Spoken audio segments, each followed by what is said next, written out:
Hi,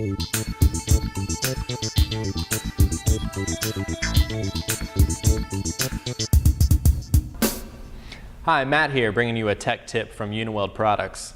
Today we're going to show you how to braze a copper fitting with nitrogen flowing through the line to prevent oxidation. I'll explain more about that later, but let's go ahead and get started. I have two pieces of copper set up here. My bottom piece is open on both ends and exposed to the ambient air.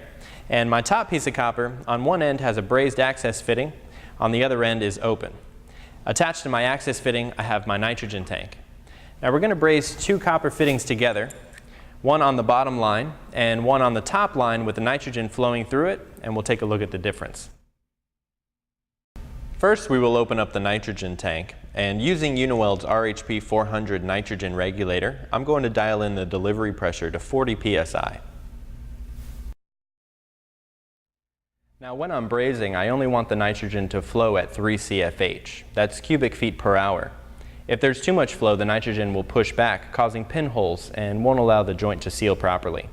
To achieve this low flow, I have Uniweld's UNF3 Nitrogen Flow Indicator connected to my regulator, and this will provide me with the control to lower my flow to 3 CFH.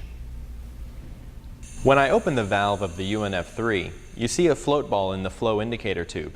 This gives you a visual confirmation that the nitrogen is flowing.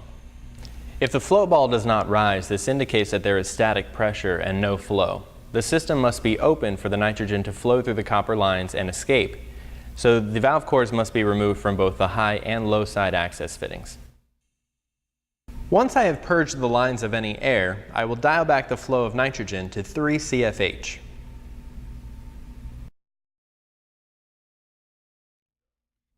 Now I'll go ahead and braze these two joints.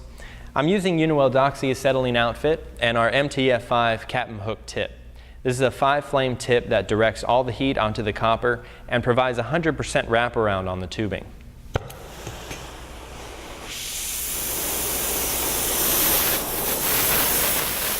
When brazing copper, the combination of the heat applied and the presence of oxygen in the ambient air causes a chemical reaction and forms a layer of copper oxide.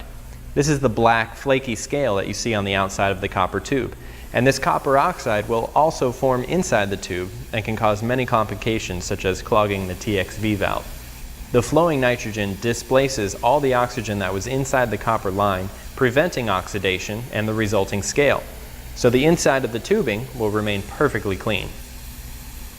Now that our joints have been brazed together, let's take a look at the difference. First, let's look at the joint brazed without the nitrogen flow.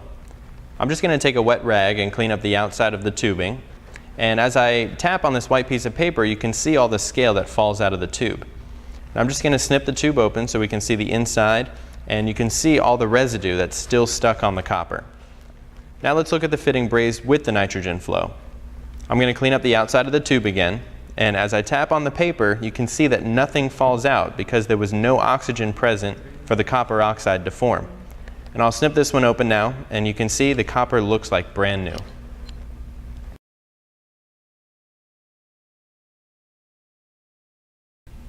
By using Uniweld's RHP 400 nitrogen regulator and UNF3 nitrogen flow indicator, we were able to braze a joint and keep the inside of the copper clean by displacing all the oxygen inside the line with a slow flow of nitrogen.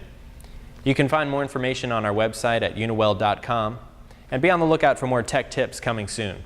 Thanks for watching. I'm Matt with Uniweld, quality tools that go to work with you.